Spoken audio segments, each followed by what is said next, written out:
Siapa yang merayakan maulidku, maka saya akan memberikan syafaat besok pada hari kiamat.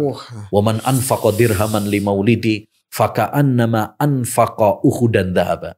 Siapa yang berinfak untuk perayaan maulidku, maka seakan-akan dia berinfak emas sebesar gunung Uhud. Emas sebesar gunung Uhud. Padahal ini kan nggak ada.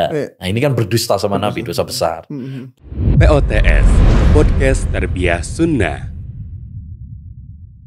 Assalamualaikum warahmatullahi wabarakatuh. Alhamdulillah wassalatu wassalamu ala rasulillah wa ala alihi wa sahbihi wa man wala amma ba'd. Baik, kembali di POTS Podcast Tarbiyah Sunnah, dan kali ini kita bersama guru kita Ustadz Yusuf Abu Ubaidah As-Sidawi hafidhahullah ta'ala. Kita sapa dulu beliau. Ustadz, gimana Ustadz kabar hari ini Ustadz? Alhamdulillah. Alhamdulillah Ustadz. Ini alhamdulillah Ustadz, ini sudah turun hujan Ustadz sekarang di Bandung Ustadz. Alhamdulillah. Allahumma sayyiban nafi'ah. Siap Ustadz. Mat Ustadz juga ikut ke bagian hujan Ustadz ya? Alhamdulillah. Seger ya. Masya Allah Ustadz. Ustadz, ini hari ini kita mau bahas tentang suri teladan kita Ustadz, Nabi Muhammad SAW. Dan ini kan sudah masuk bulannya Ustadz ya. Bulan Rabiul Awal Ustadz, seperti itu. Nah, mungkin ini untuk para pemirsa, untuk para pendengar Ustadz, jadi mungkin untuk kembali mungkin menyegarkan kali Ustadz ya, mungkin bahasan-bahasan yang sangat fundamental berkaitan dengan suri teladan kita, Nabi Muhammad SAW, yaitu tentang gimana sih Ustadz, kita sebagai seorang muslim hukumnya mencintai Nabi kita Muhammad SAW. Apakah itu wajib, sunnah, fardu ain kah, fardu kifayah Ustadz? Ya, tafadhol Ustadz. Nah, alhamdulillah wassalatu wassalamu ala rasulillah wala hawla wala quwata illa billah, amma ba'd. Gak ada habis-habisnya kalau membicarakan tentang sosok Nabi kita Muhammad sallallahu alaihi wasallam. Ya. Beliau adalah orang yang sangat diagungkan oleh Allah, dimuliakan oleh Allah Subhanahu wa taala, dipuji oleh Allah Subhanahu wa taala. Wa innaka la'ala khuluqin adzim. Kamu wahai Muhammad, kata Allah Subhanahu wa taala, memiliki akhlak yang mulia. Dipuji langsung oleh Allah Subhanahu wa taala. Bahkan Allah Subhanahu wa taala dalam Al-Qur'an itu kalau memanggil Nabi Muhammad SAW gak seperti nabi-nabi yang lain. Kalau nabi-nabi yang lain tuh dipanggil namanya. Langsung. Ya Nuh, ya Adam, ya Ibrahim, ya Musa, ya Isa. Tapi Nabi Muhammad tidak pernah disebut namanya. Ya, kalau memanggil disebut dengan ya ayyuhan nabi, ya ayyuhar rasul. Ini sebagai bentuk apa? Pengagungan Allah SWT kepada Nabi Muhammad. Kalau Allah Subhanahu wa taala saja begitu mengagungkan Nabi Muhammad, mencintai Nabi Muhammad SAW, maka kewajiban bagi kita pun untuk cinta kepada Nabi Muhammad SAW. Makanya wajib bagi kita semuanya ya untuk cinta kepada Nabi Muhammad SAW. Ya. Sampai-sampai Nabi SAW mengatakan, la yu'minu ahadukum hatta akuna ahabba ilai min waladihi wa walidihi wa nasi ajmain. Tidak beriman salah seorang di antara kalian sampai saya lebih dia cintai daripada orang tuanya, daripada anak-anaknya, ya, daripada semua manusia. Bahkan dari diri kita sendiri. Makanya Umar bin Khattab itu pernah mengatakan kepada Nabi SAW, wahai Rasulullah, engkau lebih saya cintai dari siapapun kecuali diri saya. Maka Nabi SAW menegur, tidak wahai Umar, sampai saya lebih kamu cintai daripada dirimu sendiri. Jadi kita harus wajib mencintai Nabi Muhammad SAW. Apalagi ya, subhanallah, Nabi Muhammad itu sangat sayang sama kita, sangat cinta sama kita, sangat rindu sama kita. Ya, dalam sebuah hadis Rasulullah SAW pernah mengatakan, wadidtu an altaqiya bi ikhwani. Saya ingin untuk bertemu dengan saudara-saudara saya. Lalu kata para sahabat, bukankah kami para sahabatmu, wahai Rasulullah? Kata Nabi, kamu para sahabatku. Tapi saudara-saudaraku yang saya maksud, yang aku merindukan mereka adalah ya alladzina amanu bi walam yarawni, yaitu orang-orang yang beriman kepadaku tapi mereka belum pernah ketemu sama aku. Ini yang dirindukan oleh Nabi SAW.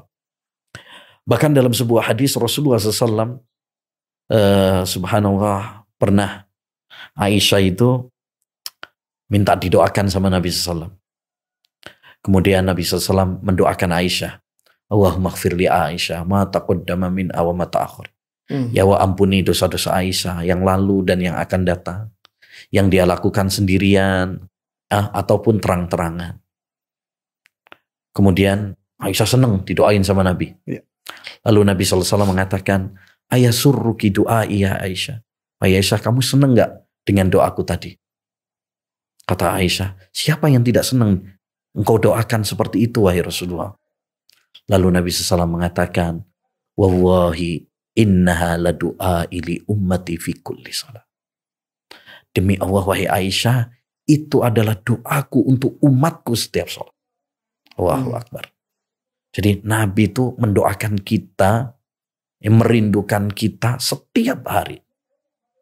Bahkan saat besok di akhirat, saat pada syafaat ya di padang mahsyar, saat semua orang, bahkan semua para nabi angkat tangan, nggak bisa untuk memberikan syafaat. Akhirnya Nabi Isa menyuruh untuk pergi kepada Nabi Muhammad. Akhirnya Nabi Muhammad SAW sujud. Ketika sujud, ya dia nggak mau mengangkat kepalanya sampai ada jawaban dari Allah Subhanahu Wa Taala. Lalu kata Allah Subhanahu Wa Taala, irfa ra'sak wasal tu'ta Muhammad, angkat kepalamu, mintalah kamu akan diberi. Ternyata subhanallah, yang pertama kali diingat oleh Nabi Muhammad SAW adalah siapa? Umatnya. Ummati ya Rabb, ummati ya Rabb, umatku ya Allah. Umatku ya. Artinya begini. Jadi kalau Nabi Muhammad saja begitu cinta sama kita, begitu rindu sama kita, ya, begitu peduli sama kita, ya, sayang sama kita saatnya. Ya, masa kitanya nggak sayang sama beliau? Begitu peduli. Kita ini kadang-kadang masya Allah, begitu mengidolakan orang-orang yang nggak peduli sama kita, mengidolakan orang-orang kafir, penyanyi, pemain bola yang belum tentu mereka peduli sama kita. Tapi Nabi Muhammad SAW orang yang begitu peduli, yang selalu mendoakan kita, yang selalu rindu kepada kita. Nah, pertanyaannya, kita sudah cinta belum sama Nabi SAW? Membalas cinta Nabi kita. Betul. Nah, jangan sampai Nabinya merindukan kita, cinta sama kita, tapi kitanya yang gak rindu dengan Nabi SAW, gak cinta kepada Nabi SAW. Walhasil, cinta kepada Nabi adalah suatu kewajiban bagi setiap muslim dan muslimah yang mengaku cinta kepada Allah, yang mengaku cinta kepada Rasulullah Sallallahu Alaihi Wasallam. Ya, mudah-mudahan kita semuanya dan para pendengar dimanapun berada, termasuk umat Muhammad yang cinta kepada Nabi Muhammad SAW. Amin ya Rabbal Alamin. Nah, baik Ustaz. Tadi kan juga disebutkan spesifik ya bahwa Nabi kita, Nabi Muhammad SAW itu sangat merindukan kita umat yang tidak bertemu langsung dengan beliau gitu Ustaz. Seperti itu Ustaz. Nah, lalu bagaimana saat kita umat yang tidak bertemu dengan beliau pun jaraknya teramat sangat jauh waktunya gitu Ustaz ya. Bagaimana mewujudkan cinta kita kepada beliau Ustaz? Karena kita tidak bertemu kan dengan Nabi kita Muhammad SAW. Monggo Ustaz, silakan Ustaz. Iya, jadi yang harus kita lakukan tadi cinta kepada Nabi SAW. Orang yang cinta kepada Nabi SAW insya Allah dia akan merasakan manisnya iman. Kemudian juga dia akan bersama dengan Allah bersama dengan Nabi Muhammad SAW kelak di surganya. Sebagaimana dalam sebuah hadis ya, ketika Rasulullah SAW bertanya kepada seorang Arab Badui, ya orang Arab Badui ini nanya sama Nabi, ya kata orang Arab Badui ini, kapan kiamat? Maka Nabi Shallallahu Alaihi Wasallam ya mengatakan, ngapain nanya-nanya kiamat? Emang apa yang sudah kamu siapkan? Bekal apa yang sudah kamu siapkan? Terus ya orang tersebut mengatakan, saya nggak punya persiapan apa-apa wahai Nabi. Hanya saja saya cinta kepada Allah dan Rasulnya. Lalu kata Nabi, almar'u ma'aman ahab. Orang itu akan dikumpulkan bersama orang yang dia cintai. Jadi kalau kita cinta kepada Nabi, insya Allah akan bersanding, bertetangga dengan Nabi SAW di surga. Nah, bagaimana pertanyaannya, bagaimana cara kita mewujudkan cinta kita kepada Nabi Muhammad SAW? Membuktikan cinta kita. Karena banyak orang ngaku-ngaku cinta, tapi mengucapkan gitu. Iya. Betul, pakai kaosnya gitu dengan ada tulisan Nabi kita gitu. Banyak yang ngaku-ngaku cinta, tapi cintanya palsu. Nah, betul. Makanya dalam sebuah ayat Al-Quran, Allah Subhanahu Wa Taala menantang orang-orang yang ngaku-ngaku cinta, ya, suruh membuktikan oleh Allah Subhanahu Wa Taala. Karena cinta itu bukan cuma sekedar pengakuan, Tapi yang paling penting adalah pembuktian. Ya. Apa artinya kita mengaku cinta kepada Rasulullah? Tapi kalau Rasulullah nggak cinta sama kita, itu cinta bertepuk sebelah kanan. Bertepuk sebelah tangan. Kata Allah Subhanahu wa taala dalam Al-Qur'an, "Qul in kuntum tuhibbuna Allaha fattabi'uni yuhibbukumullah." Katakanlah, jika kalian mengaku cinta kepada Allah Subhanahu wa taala, ikutilah aku. Ikutilah Nabi Muhammad SAW. Jadi ayat ini kata Imam Ibnu Katsir merupakan tantangan ya dari Allah SWT kepada orang-orang yang ngaku-ngaku cinta kepada Nabi Muhammad SAW, disuruh untuk membuktikan kecintaannya ya, kecintaannya. Jangan cuma ngaku-ngaku saja. Klaim-klaim saja. Kalau cuma ngaku saja gampang gitu ya. Tapi yang masalahnya adalah cinta kita ini diakui apa tidak? Ya, betul. Ya. Makanya ada ucapan penyair, kullun yadda'i waslan bilaila wa laila la tukirru lahum bidzaka. Setiap orang ngaku punya hubungan sama Laila. Tapi Laila enggak mengakuinya. Nah, sama seperti itu juga. Banyak orang ngaku cinta sama Nabi. Ya, tapi Nabi enggak mengakuinya karena cara mewujudkan cintanya enggak benar gitu. Nah, bagaimana yang benar wujud cinta kita kepada Nabi Muhammad SAW? Satu, tentu beriman kepada beliau. Kita harus mengimani bahwa beliau adalah seorang nabi, seorang rasul yang diutus oleh Allah SWT membawa agama Islam yang hak sebagai petunjuk bagi umat manusia. Ya, jangan ngaku-ngaku cinta kepada Nabi Muhammad kalau kitanya nggak beriman kepada beliau. La yu'minu, la yasma'u bi ahadun min adil ummah Yahudiyun aw Nasrani summa la yu'minu bima ji'tu bihi illa kana min ashabin nar. Tidak ada seorang pun, kata Nabi SAW, yang mendengar tentang ajaran yang aku bawa. Baik dia Yahudi maupun Nasrani.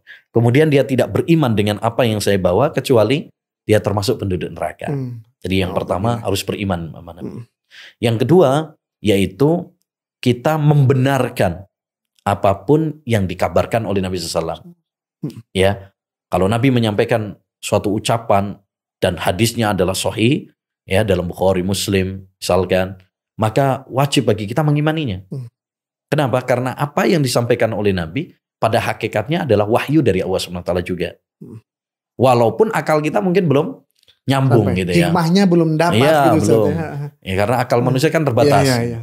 Terutama masalah-masalah gaib, masalah-masalah akhirat. Itu kan akal kita belum nyampe. Nah, tapi kalau memang ada hadisnya, wajib bagi kita untuk membenarkan. Wa ma yantiqu anil hawa in huwa illa wahyu yuha.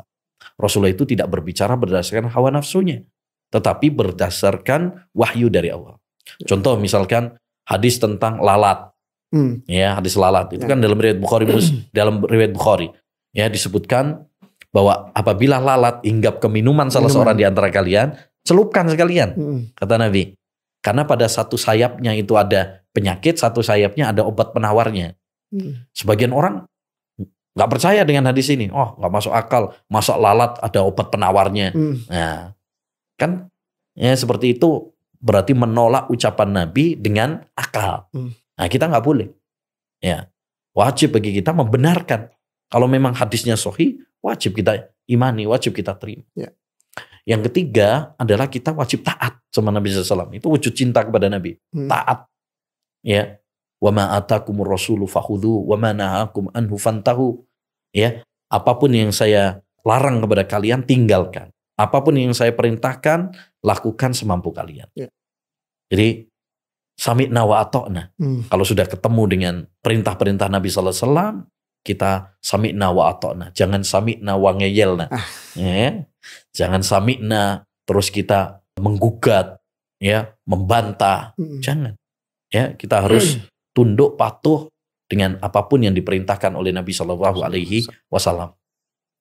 Kemudian juga di antara bentuk cinta kepada Nabi SAW itu adalah kita tidak beribadah kecuali dengan syariatnya. Ya, kita sholat seperti tata cara sholatnya Nabi. Kita berpuasa seperti tata cara puasanya Nabi.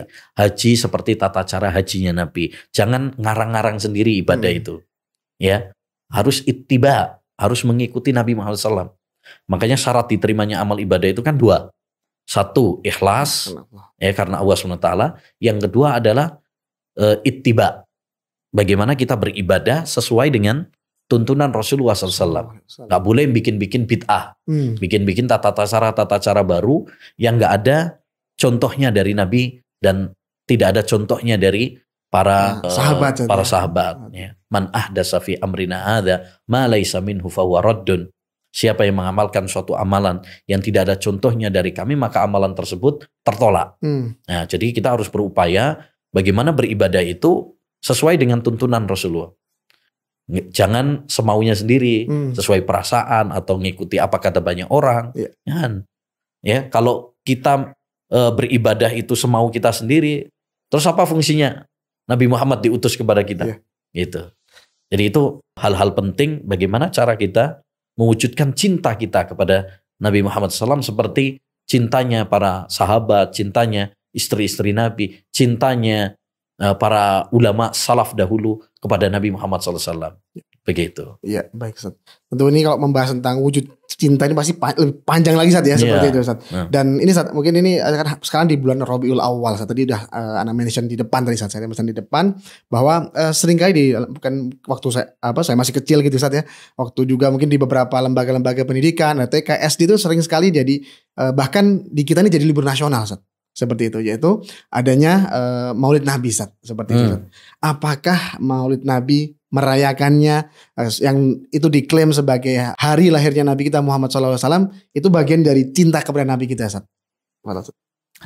Ya, tadi sudah kita sampaikan ya beberapa kiat mewujudkan cinta kita kepada Nabi SAW.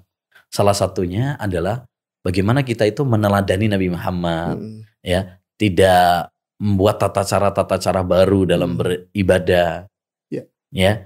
Karena agama Islam ini sudah sempurna. Al-yauma akmaltu lakum dinakum. Pada hari ini telah aku sempurnakan agama kalian. Jadi, apakah wujud cinta kepada Nabi adalah dengan merayakan perayaan hari kelahirannya? Ya, kalau kita cek, ya, tentang amalan para sahabat, istri-istri Nabi, yang tentunya mereka jauh lebih cinta kepada Nabi daripada kita. Iya, jauh lebih berhak ya untuk. Ternyata nggak ada tuh satu dalil pun yang menunjukkan bahwa dulu para sahabat, demikian juga istri-istri Nabi, para salaf yang mengadakan perayaan-perayaan tersebut. Ya, oleh karenanya kita mewujudkan cinta kita kepada Nabi dengan seperti tadi aja. Yaitu dengan cara membenarkan, dengan cara kita taat kepada beliau, dengan cara kita beriman kepada beliau, membela sunnah beliau, beribadah ya sesuai syariat beliau. Itu cara cinta yang benar gitu. Karena kalau kita membuat tata cara baru, justru ini malah ya membuat murka. Ya. Membuat murka. Kenapa? Karena dalam Islam itu kita nggak boleh malah membuat tata cara baru dalam beribadah gitu ya. Makanya hukum asal ibadah itu kata para ulama adalah nggak boleh sampai ada dalil yang mensyariatkan. Berbeda masalah-masalah dunia, ya kayak mikrofon, kayak HP. Hukum asalnya adalah boleh karena itu masalah dunia. Tapi masalah-masalah agama, masalah-masalah ibadah, ya kita nggak boleh karena Islam ini sudah sempurna. Jangan bikin tata cara baru yang nggak ada contohnya. Termasuk mohon maaf perayaan-perayaan yang biasa dirayakan oleh sebagian masyarakat kita atau sebagian kaum muslimin, bukan hanya di Indonesia saja, di negara-negara yang lain juga, ya yang membuat perayaan-perayaan Maulid Nabi, ya tentu ini kita harus cek ada dalilnya apa tidak. Ya kalau memang ada dalilnya bahwa dulu Nabi dan para sahabat merayakan, ya kita rayakan. Tapi kan ternyata tidak ada, ya sebagaimana ucapan para ulama-ulama kita, ya tidak ada dari kalangan Nabi dan para sahabat itu mereka merayakan. Kalau memang ada dalilnya, pasti akan dijelaskan tuh. Dulu Nabi kumpul bersama para sahabat, makan-makan, kan ada. Semuanya itu sudah terdata istilahnya. Nah kalau nggak ada penukilan seperti itu, berarti memang nggak ada ajarannya dari Nabi dan para sahabat. Dan ingat, di bulan Rabiul Awal itu Nabi SAW juga meninggal dunia. Jadi Rasulullah meninggal dunia juga di bulan Rabiul Awal. Jadi kalau kita merayakan ya atas hari kelahiran di bulan Rabiul Awal, hati-hati. Di bulan Rabiul Awal juga Rasul meninggal dunia. Nah, masalahnya kita merayakan apa ini? Merayakan hari kelahirannya atau hari wafatnya. Nah, itu juga. Jadi yakinlah orang yang paling cinta kepada Nabi itu adalah para sahabat, istri-istri Nabi. Ya, kalau kita ditanya itu pada diri kita ini lebih cinta kepada Nabi atau Aisyah? Tentu Aisyah orang yang paling cinta sama Nabi SAW. Tapi ada nggak penukilan Aisyah dulu merayakan, membuat acara, gitu, bikin acara? Kan nggak ada. Ya, oleh karenanya satu kaidah penting yang perlu kita garis bawahi bahwa perayaan itu adalah syiar.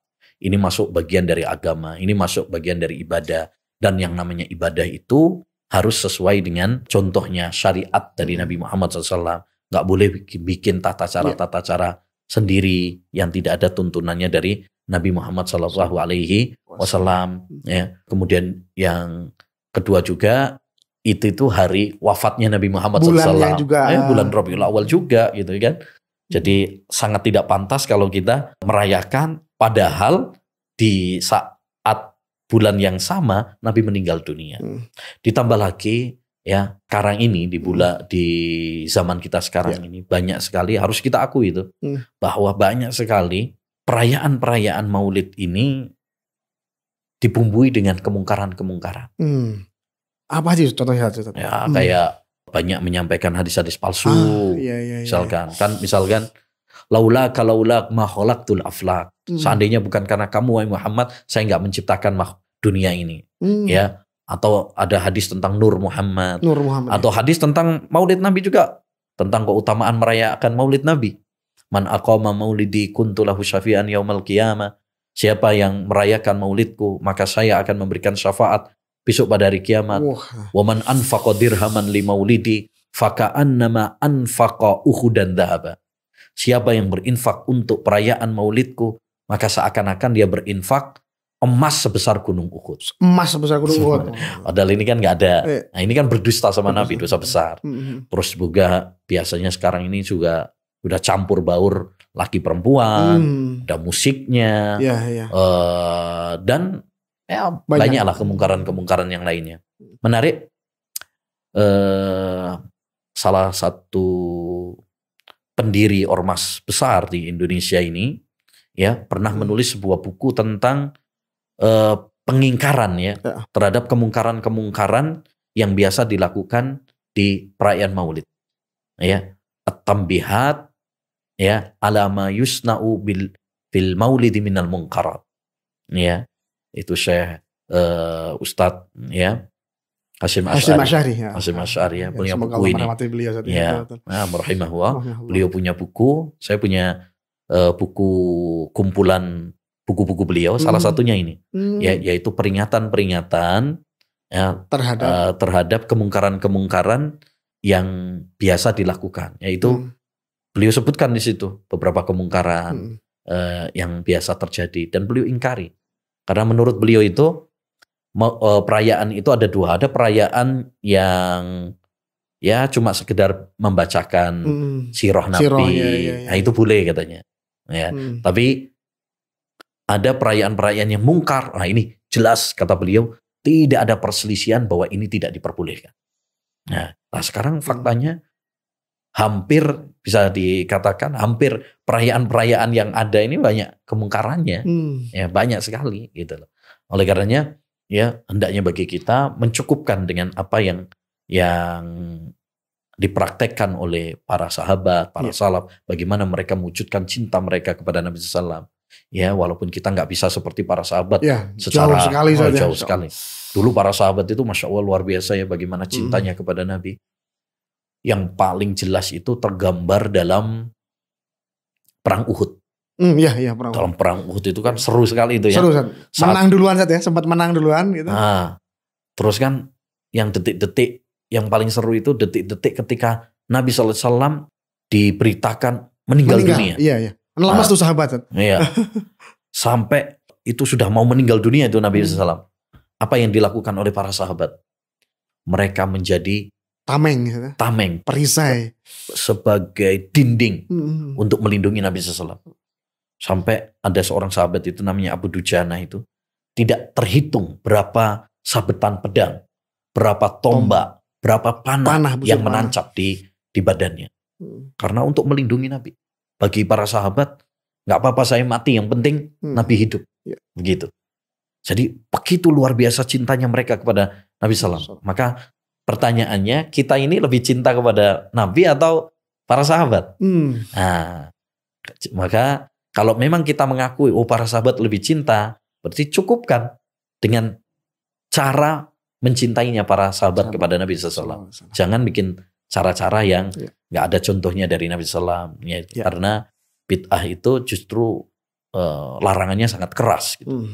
Ya. Nah, begitu. Wallahu a'lam. Baik, Ustaz.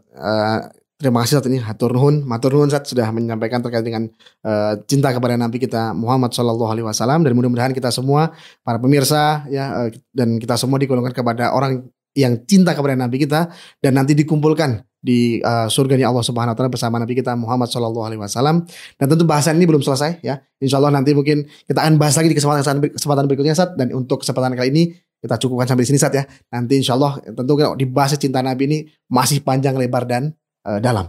Dan seperti biasa kami tidak bosan menyampaikan ke diri kita sendiri dan juga para pemirsa gitu ya, bahwa yuk kita sama-sama terus tingkatkan ngaji rutin supaya kita sehat lahir dan batin. Ngaji, datang ke majelis ilmu, dan semoga kita termasuk orang-orang yang cinta Nabi, cinta ilmu, dan mudah-mudahan digolongkan ke dalam orang-orang yang nanti dikumpulkan bersama orang-orang yang kita cintai. Salah satunya adalah Nabi kita Nabi Muhammad SAW. Demikian podcast kali ini. Sampai jumpa kami di POTS berikutnya. Assalamualaikum warahmatullahi wabarakatuh.